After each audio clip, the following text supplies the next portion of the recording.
今日咧就過到嚟大嶼山嘅大牛啊，呢度下邊大牛嘅啦。大牛咧係大嶼山嘅比較大嘅村落漁村啦吓。對面嗰邊咧山後邊嗰度咧，就叫做二牛啊，仲有一條村嘅喺度睇唔到吓。大牛嘅村落咧就係歷史悠久啦吓，係啦嗱，近住山，近住海。近住山咧有土地就耕種，有啲係耕種啦。最大咧就係漁村漁民，係啦嗱呢度咧大牛咧就係之前最大嘅就係草原嘅地方，全香港最大嘅草原地方啊！香港好多地方都草原嘅係啦，大牛係最大嘅。草原咧經過好多步驟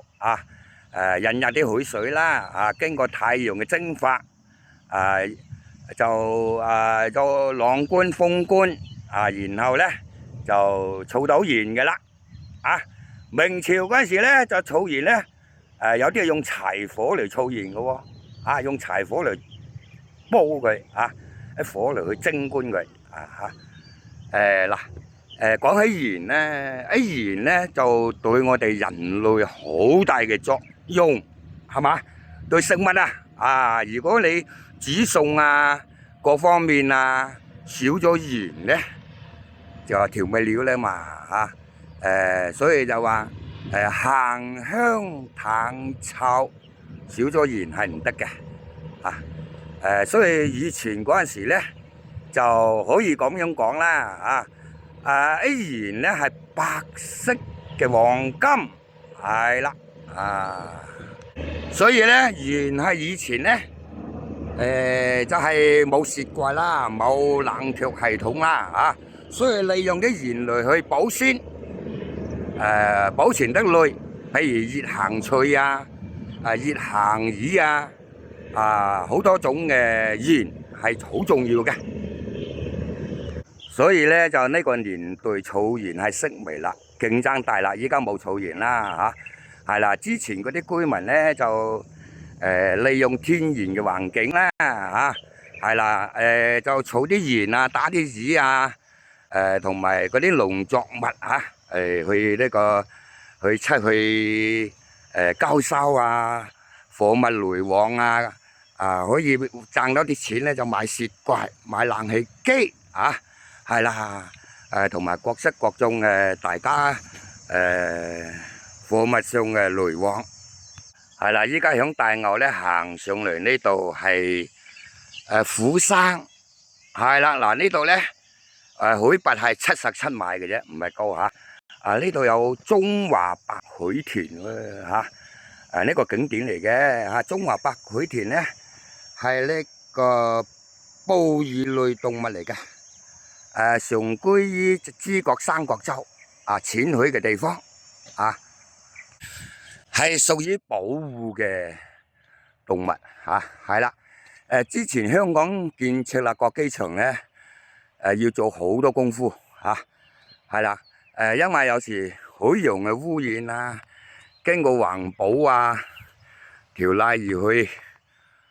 做咗好多功夫啦。嗱嗰度咧就係香港赤鱲角機場係啦，嗱呢度咧就係港珠澳大橋咯喎呢度咧大牛咧就係最清楚嘅觀景台嗱呢段咧就係香港段咧，有段就係海底隧道俾啲大船過嘅嗱呢度建入海底隧道啦，跟住咧6公里後咧就海底隧道經上去橋面啦嗱嗰度好清楚，嗰度上咗咩啦跟住咧就係去呢個澳門珠海港珠澳大橋咧係國家級嘅工程嚟噶係啦，響2018年通車嘅。嗱，依家如果天色晴朗嘅話咧，依家都見到澳門珠海啊，蒙蒙地啦嚇，又唔係咁晴朗啊。嗱，見到嗰個山啊，澳門啊，珠海嘅啦啊。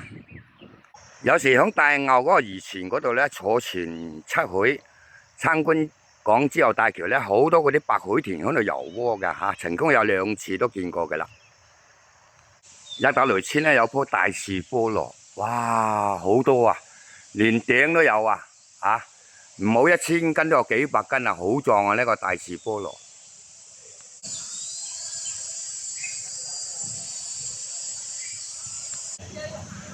落到嚟大牛嘅街啦嚇，嗱呢度有條街鋪魚嘅標本，哇好大條嘅街鋪魚，係啦，好多嘢賣㗎，又有鹹魚啦、蝦醬啦嚇，各式各樣嘅貨物啊。嗱嚟到呢度咧，就有兩邊有條河道㗎嚇，啲居民咧就喺兩邊居住嘅之前嚇，嗱呢度有條橋喎嚇。呢條橋咧就通過對面啊，如果有大船過咧之前可以收縮㗎嚇。嗱呢啲觀光船好多觀光船出去睇中華白海豚港珠澳大橋嗰度係啦。嗱，之前啲漁民咧就係靠呢啲支撐住嘅棚屋係啦，去都幾涼爽啊幾舒服㗎呢啲屋都。兩邊嘅河道咧，仍然有啲居民都居住係啦，沿條街都好多嘢賣裏邊真係好多嘢賣啊！嚟到大牛碼頭咧之前咧好多無線同埋電台過嚟呢度拍攝大牛嘅風情係啦。